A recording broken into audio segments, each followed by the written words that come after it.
first of all, it's an honor and privilege for us to have you with us, even with or without this conversation. But the fact that this was to do with safety and security, I felt was a very important conversation to have with you, because I know how much time you've spent on this issue. We want to talk to you about security and all the adjacencies that word brings up for you. The flip of it, MG, is that it's the importance of mobility and freedom for progress and independence of women. I remember many years ago, you were giving a talk and I was at it, where you talked about violence and your interpretation of violence for women. So the lack of violence in our life, how do you think about this issue? How should women be thinking about violence or the lack of it? Thank you, Anu. That's a huge menu of questions. But first of all, I just want to say how excited, energized, inspired I am to be here amidst all of you. And this morning's discussion was so sort of riveting that I wish I was taking notes. When Anuradha began her journey towards co-creating Vedica, I was reminded of a story that I compulsively used to tell all my students, and I think I inflicted it on her as well at some point of time. And that was about the 3 stone breakers in a quarry. And a passerby came and he looked at the first guy and he said, "Look, what are you doing?" He said, "Can't you see I'm breaking stones? It's hot and I'm really tired and I just want to go and rest." He went to the second one. He had a look of resignation on his face. And he said, "What are you doing?" And he said, "Well, I'm actually breaking stones. It's my livelihood. I'm making a livelihood for my family so that my kids can go to school." And he came to the third, and a kind of very mysterious light shone from his brow. And he said, "What are you doing?" He said, "Well, I'm building a cathedral."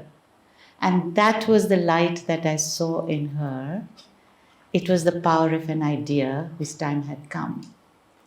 And at that time, saw money, saw buildings, saw the so-called corporate support that she was able to muster later. There was this woman who'd started this journey on her own, literally, with this song in her heart and a spring in her step, which in a sense epitomizes Vedica today.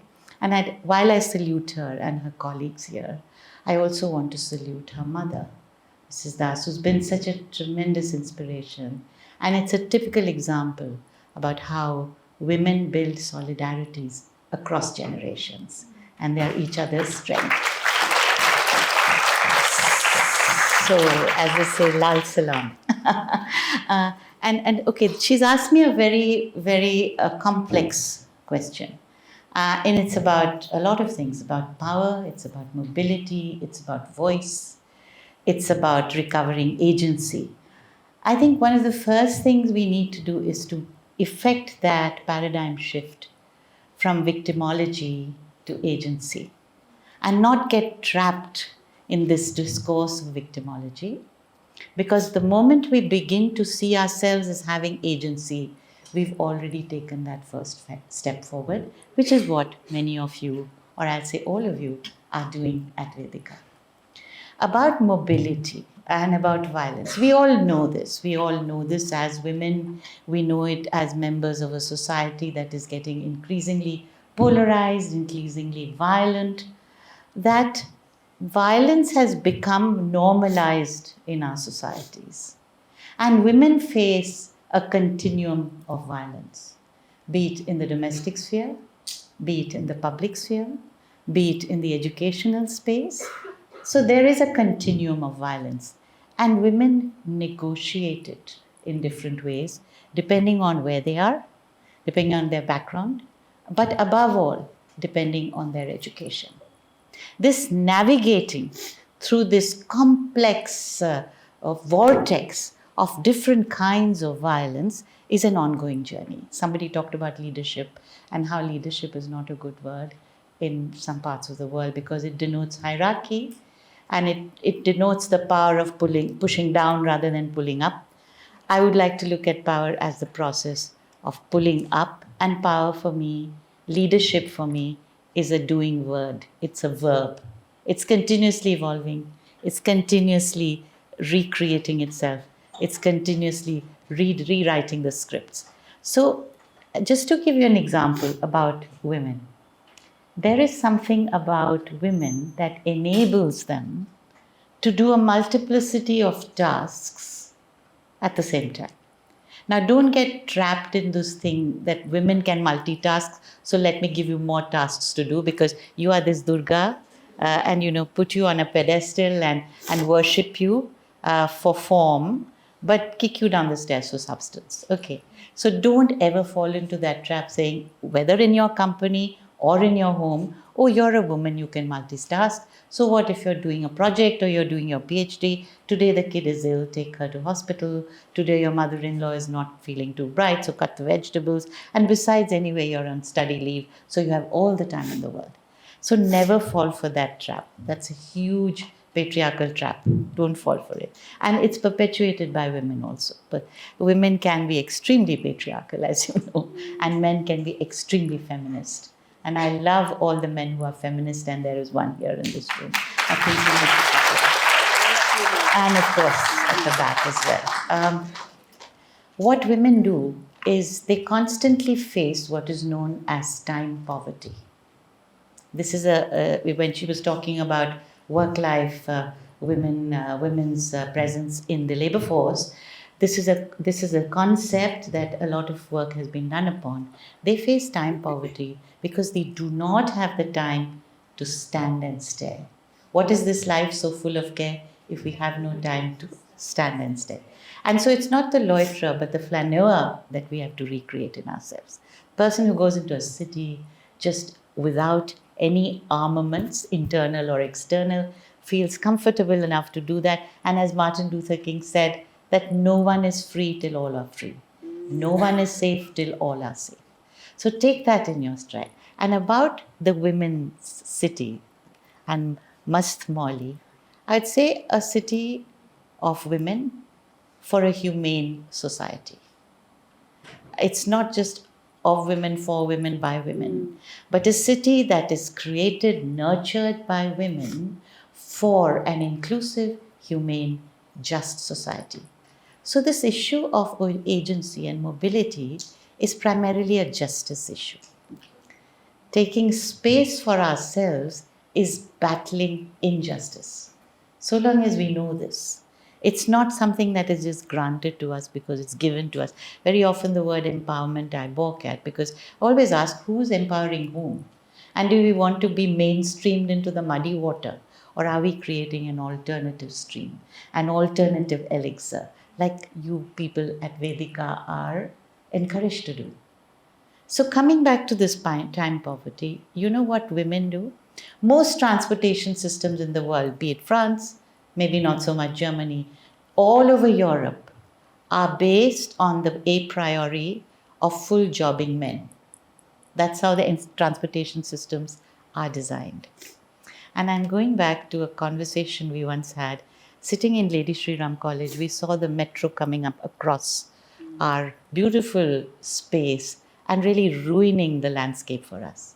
So, as is typical of women who want to make a noise, and we were always making a noise at LSR, we took a delegation to see Sheila Dikshit.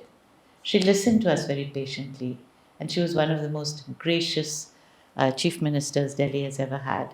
Someone who could attend to a file in the morning, go to a concert in the afternoon, go for a walk in the evening, who was visible, who was accessible, who was just there, and she really created the idea of the mohalla, the RWAs and the communities, and also this idea of taking ownership of one city. That really emanated in her regime. All that we see today about the so-called RWAs and taking part and the Bhagidari system, taking ownership of your city, really emanated from her. So coming back to that, So we went and complained that this is going to ruin our landscape and we have this beautiful place we are located in. How can the Delhi government do this to us? She listened to us and she said, okay, you're from LSR, right? How damn, and she used this word, she said, how damn, excuse my French, how damn elitist can you be? She said, do you know that Metro is going to carry thousands of women from Old Delhi to workplaces they have never accessed before? Do you know it will also enable people who are involved in daily labor, wage labor, give them the kind of access that they could never have imagined? It's jobs. So you sit there and you talk about democracy and you talk about empowerment and you're only thinking in your own cocoon. She said, get real, girls. We never talked about that after, and we've realized how many of our own students who now do not come from the same privileged backgrounds are able to access this oasis of knowledge purely because of the metro. So that, therefore, this connection with transportation. And what do women do? Women do time looping. That is, men usually go from home to work and work to home.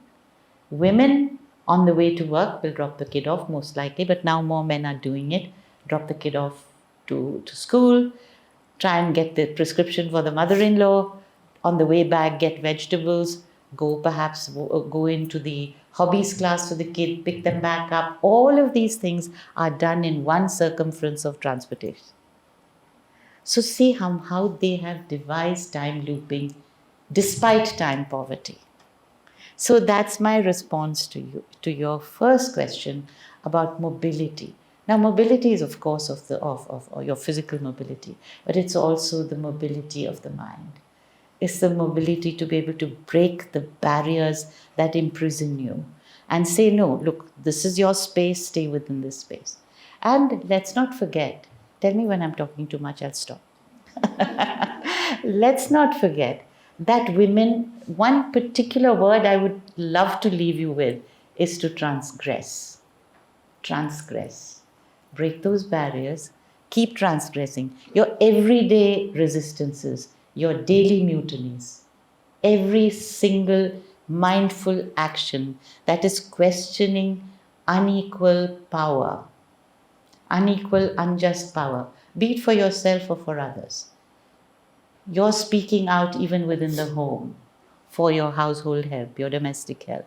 You're speaking in your spaces of work about hierarchy, about the lack of transparency, the lack of empathy. Each of these, each sentence you utter, each act that you mindfully undertake is a process of growing these circumferences, enlarging the orbit of engagement. You don't need to carry a flag to be political because the personal is the political for women. You know that. Everybody's told you that in your Gender 101 class, so I don't need to go there. And many women have done this. Let's not forget, as far as Aristophanes' heroine Lysistrata, when they were trying to stop the war between in Greece, between the Spartans and the Athenians, Lysistrata engaged in a sexual strike. Much later, Mandela was asking the women of his country to engage in a similar strike. She engaged in a sexual strike and said, sorry guys, no sex till you stop the war. The war is having too much of an impact on our lives, on our economies, on our children, make peace. So from then on, you know, I'm talking about peace because it's very deeply interrelated to this whole idea of mobility.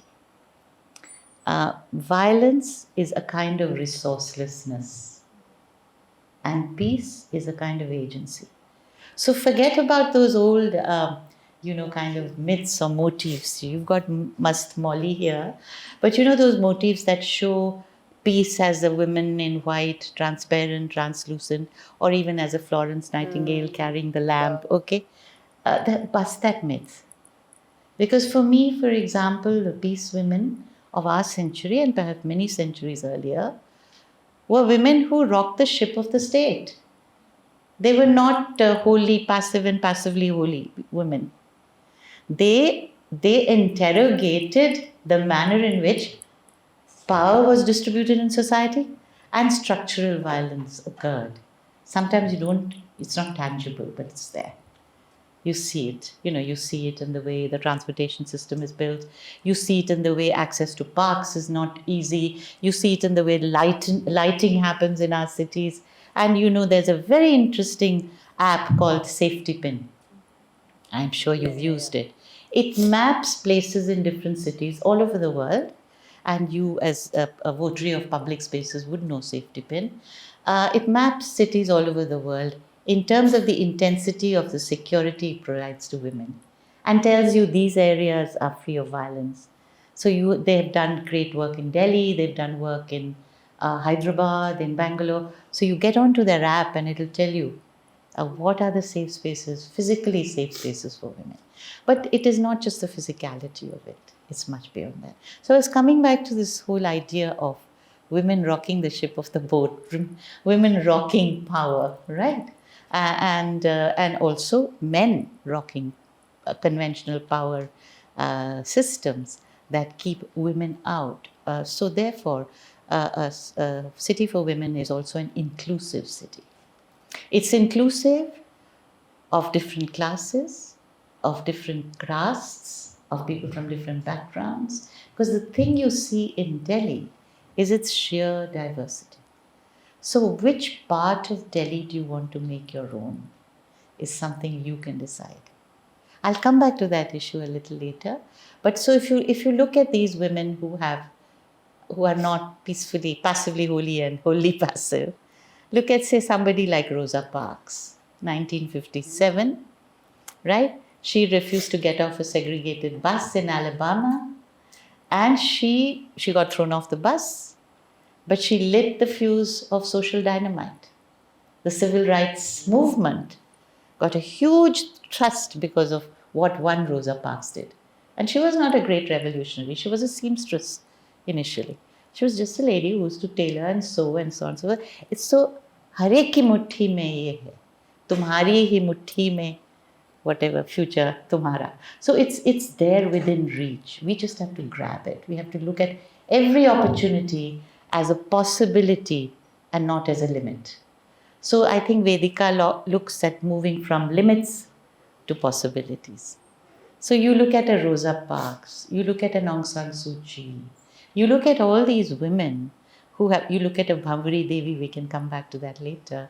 All of these women have done what? They have claimed the public space. They have not necessarily done it through political parties.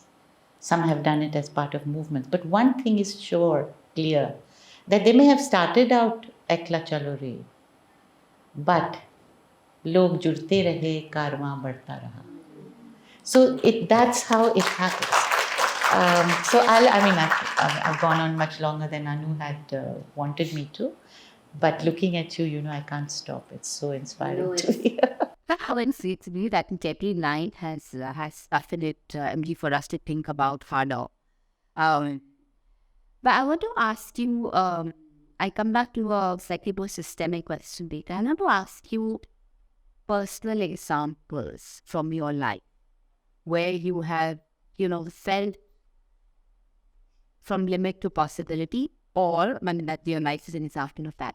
But I wanted it to be more relatable, for example. And I'll give you a small example from my life. And since you're some level, you'll always be my principal. But since we're not in college and we're friends, I can I can tell you this story. That when I went to LSR, LSR was very badly connected. And you brought up the metro; it had never struck me. So there used to be these two buses which were not a part of the standard BTC route. They were private buses. They used to cost more and they were very infrequent. Very hard to get from where I live to LSR. Now, taking a lift, hitching a ride with some unknown person was just considered a very unsafe thing to do. My mother sitting here, she doesn't know the story also, by the way. So, but as a group of girls who didn't want to be limited by the lack of public transport to LSR and not do the things that we wanted to do, we had a beautiful code of conduct that there were rules that we would follow, and then we would hitch a ride. So we would go out of LSR and basically thumb rides with whoever was in a car. And there would always be 3 or 4 girls. One would sit in front, always. And there would be 2 or 3 at the back. And the idea was that, if you found any hanky-panky, then you could mess with the car, pull the brake, hit the guy, whatever you needed to do to keep yourself safe. But it was our way to responding and creating our safety in an unsafe environment, or what felt like an unsafe environment. Now, I think what you said about, moving from limit to possibilities, really for us, it was that we moved the needle for ourselves from living in fear of possible violence to creating or not giving up on that opportunity that we wanted. How can you wean young women into that space? How do you walk away from this big sense of constantly feeling fear and violence to there is a way out and I can do it? There's nothing to fear except fear itself. Just want to share that with you. And you see, it's you take a step, you make a conscious effort. Someone once told me, at the end of every day, put down 3 new things you have learned. And often it's difficult because we're not living mindfully on the planet. So put down 3 new things which you had never heard of, a new idea that came across, something you read, came to you, or something someone said, and so on and so forth. Similarly, I think every day offers any number of opportunities to break those barriers. Each time you reach out to somebody, for example, a stranger, you are melting down barriers. It's about melting down barriers. The second is, for women, and they've learned this very well. Of course, transgressing is a much more courageous thing to do, difficult for some. But bricolaging is something we know very well. Bricolaging is how a horse, when it comes across an impediment, like a trough or a break in the road, will quickly trot in a different direction to get there. He may not jump the trough. So women bricolage around these difficulties in very interesting ways. And about fear, I just wanted to share this about Aung San Suu Kyi, who you know is a Nobel laureate. Incidentally, talking about Nobel laureates, we always think of women as peace builders, as people who are constantly looking at ways in which to assuage hostilities and so on. But I've told you that it needs a lot of courage to be a peace builder. So when Aung San Suu Kyi in 1992, she won the Nobel Peace Prize, as you know. And the reason I choose her is because she's an alumna of the college that Anu and I studied in.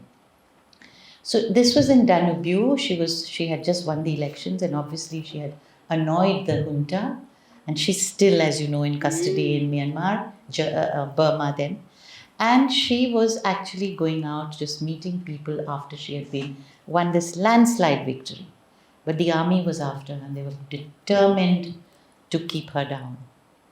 And there was this place that she was walking through with her supporters. And there were these young soldiers who were poised, waiting for the order to fire if anything went askew. And she knew this. And she knew how restive her own followers were to kind of get into some kind of fracas because they were angry. They were angry at being deprived of the opportunity to access decision making despite their overwhelming victory in the polls. Now she sensed the moment. And she saw that all these young guys who were poised to attack were young, 21-year-olds. They were also afraid. And it's the kind of Gandhian principle that came to her immediately in a flash. They were afraid. And any small conflagration would have created a bloodbath. So they were standing there like this. She went up to them, looked them in the eye, and said, "Lower your guns." It took enormous courage. She could have been killed. But she realized that she had to save her supporters. So it's the ability to have a 360-degree sense as to when to act, when not to act. When not to act is also very, very important. Not the way in which politicians don't act, but when not to act is also very important. Which is the right moment? Which is the right moment? Say, you know this in your corporate journeys. When do you actually speak to your boss about a project that he or she has rejected earlier, but you believe passionately in. What is that right moment? So this 360-degree sense, I would call it a kind of cosmic mindfulness, is so important in corporate existence or anywhere. Anywhere. And so women know how to bricolage this. They know how to deal with those moments of complete, shall I say, that moment to grab autonomy when everything else seems dark. Now, I'm sorry, I'm not able to transmit this to you, but I'm sure you've all had moments when you felt, oh, everything is closed, but something happens and a door closes and a window opens. And very often, as I've told Anu, we are constantly like the girl who was crying at the airport because she'd lost her ticket and she didn't know how to get home. She had no money. There was this elderly couple that came up to her and said, "Dear, what's the matter?" She said, "Look, I have lost my ticket. I have no way to get home. What am I going to do? Life is ended," and so on. She said, they said, "Don't worry. Let's go and get a little bit of water to drink, to pause, to think." And she got up to get a bottle of water to drink, and lo and behold, she was sitting on her ticket. And we are always doing that because we think, oh gosh, this is the end of everything. But somehow women don't see that as a possible. There are women who are able to break that impasse. So breaking in an impasse is as important as looking for opportunities, because opportunities come their way in different garbs, in different sizes, in different shapes, in the form of different people. And here I also want to say about this feeling of insecurity. You have to break the silences. I'll read that little poem if I have time, which a student wrote about silence. You have to break the silences. You have to rewrite the script. But above all, you have to work on your own internal. There's a lot of inner work that needs to happen.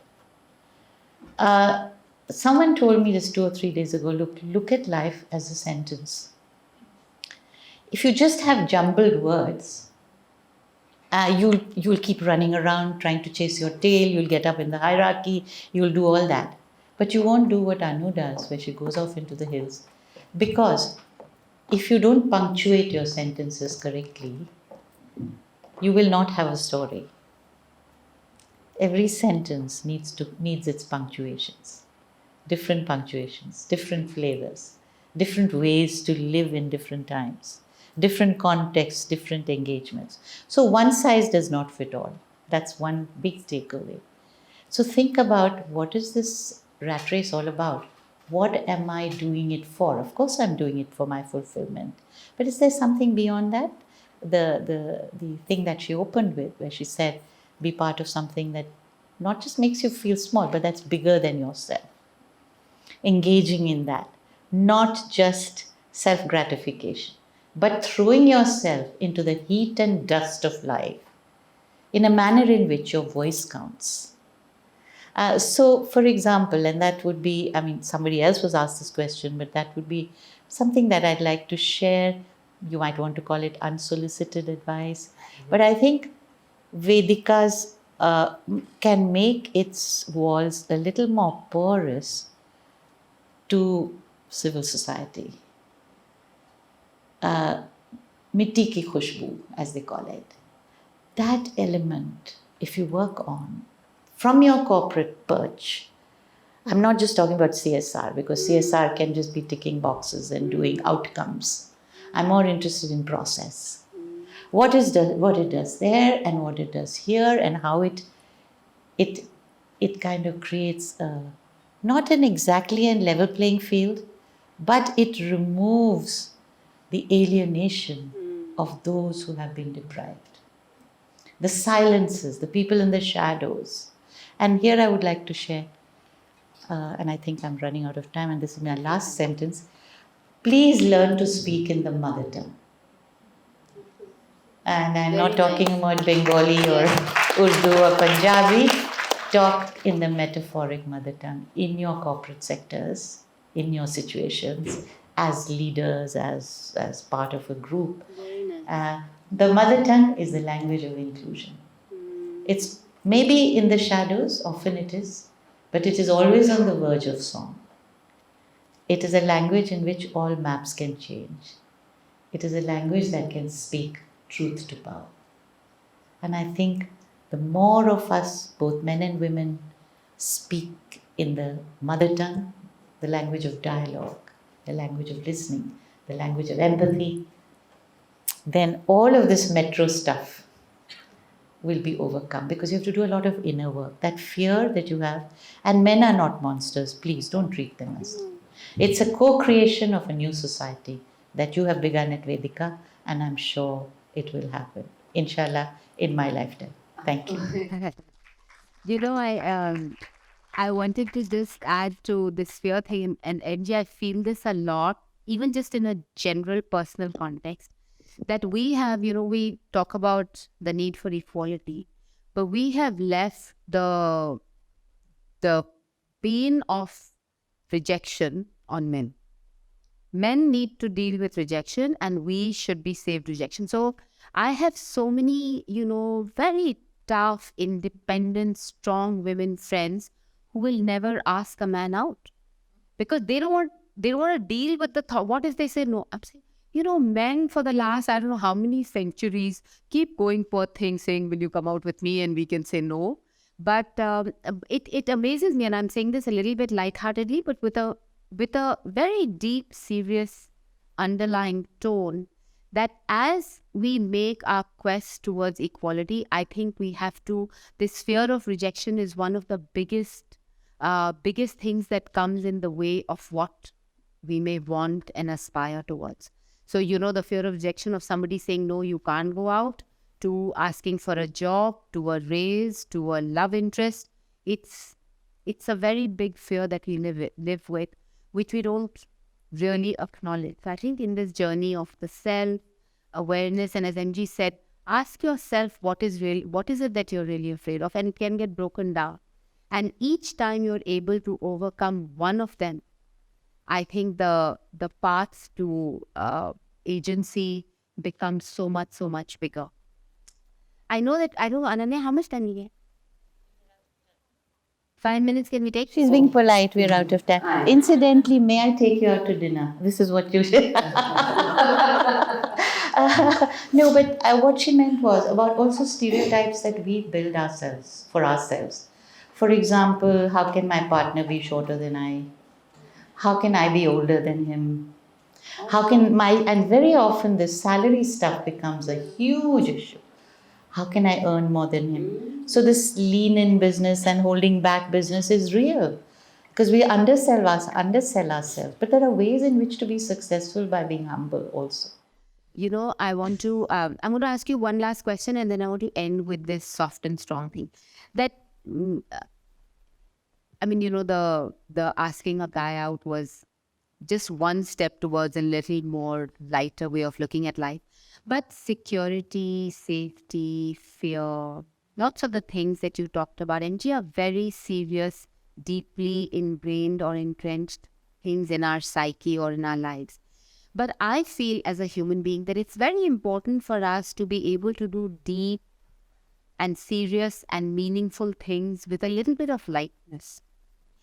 Fear and intensity can otherwise take over. What do you feel about that? Because I almost feel hesitant to talk about being light about security. But given that that's something that you have thought so much about, how can we, one is that an approach that one can bring to this space? And if yes, then... Well, you have a lot of forces arraigned against you. You have social media, you have wokeism, you have cancel culture, and all of these are oppressive structures. They're not freeing you in any sense of the term. They're setting different norms of authoritarianism. So you have to be very mindful while you have to be politically correct, but not obsessively boring.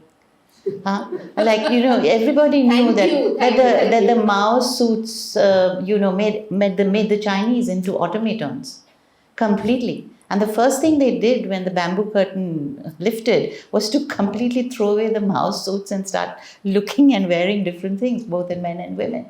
And vive la différence. We must celebrate difference. Why should everybody look the same, speak the same, wear the same labels? Why? And therefore, I would like Molly here, Molly or Molly, to have a little more of indigenous characteristics to her, a little more down to the earth kind of thing. Maybe a Bhavari Devi kind of attire. You know, Bhavari Devi walked into Lady Shri Ram College after this whole terrible thing had happened to her. And when she walked down, she was in this ghagra. You remember that event? It was electrifying. Here was a woman who was responsible for bringing in the various initiatives on women sexual harassment at the workplace, an unlettered woman. She walked in erect. She had been raped. She had been gang raped, but she stood, and her only word was, "Manne insaf chahiye." I want justice, and I'm not settling for anything less than that. But just the power of her courage of conviction. Just when she walked down the aisle, all these young millennials stood up and clapped. Some had tears in their eyes. So, khudi ko bana buland itni, that you have to make yourself that oasis, that kind of sanctuary, whether it's men or women who will come and in your presence feel that there is a power within. We've sort of bartered away that inner work. There is a lot of inner work we need to do. And for God's sake, let's have a little sense of humor. After all, I did ask him out in public view. And surely, I mean, he's bound to reject me given how young I look. But the point is that I will not take it amiss. I'll look out for another opportunity to invite him yet again. So the point is that, and thank you for this wonderful opportunity. But I really thought, can I end with Ananya's, when I said breaking the silence, this was by the way, in 2012, when all these young women were out on the streets, protesting the Nirbhaya tragedy, the slogans were very, very interesting. They had these placards that they were carrying. 7 days they were on Raisina Hill. Water cannon, pushed around by the police, but they refused to move because the men were with them. It was the first time a women's movement had equal number of men. And that gave them an enormous amount of solidarity and strength. And the placards, and these were placards that even men held up for the women. It went something like this: "Meri skirt se unchi meri awaaz. Teri nazar buri, chehra main kyun chupaऊं. Tu kare to stud, main karun to slut." These were those kind of slut walks that happened at that time, reclaiming the night, reclaiming the space, all of this. So there was enormous humor in it. There was damn lot of seriousness, but there was humor in it as well. So it's also about breaking the silence. And way back in 1992, I just brought this because I love this poem. And it was written by a student. She was in her second year. And then she handed it to Hillary Clinton, and Clinton published it in her book. So she became famous overnight. And the next time she met Hillary Clinton, she said, "You just about managed to ruin my life." That was the kind of gutsy girl she was. So she said, and it's very interesting, it's a very simple poem written by a young girl, but it carries a lot of it. It says, "Too many women in too many countries speak the same language of silence. My grandmother was always silent, always aggrieved. Only her husband had the cosmic right, or so it was said, to speak and to be heard. And they say it is different now. After all, I'm always vocal, and my grandmother thinks I talk too much. But sometimes I wonder, when a woman gives her love, as most women do generously, it is accepted. When a woman shares her thoughts, as some women do, graciously, it is allowed.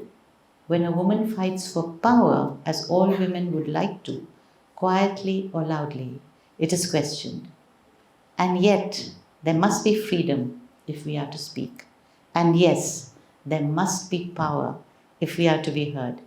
And when we have both power and freedom, let us not be misunderstood. We seek only to give words to those who cannot speak. Too many women in too many countries.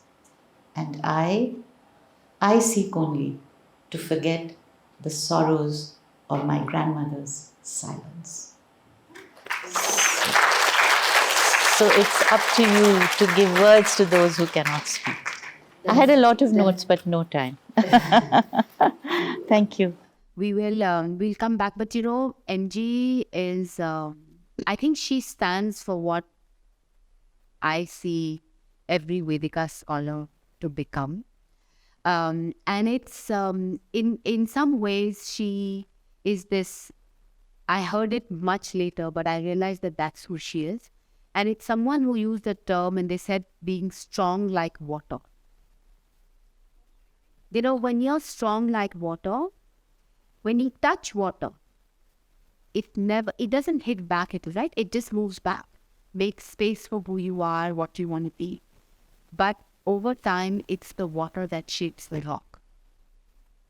So I think this sense, we are talking about power, we are talking about authority, we are talking about agency. It doesn't have to be in your face. It can be like it is sitting on the stage with us. Huge source of inspiration. Thank you so much for having been with us. Thank you.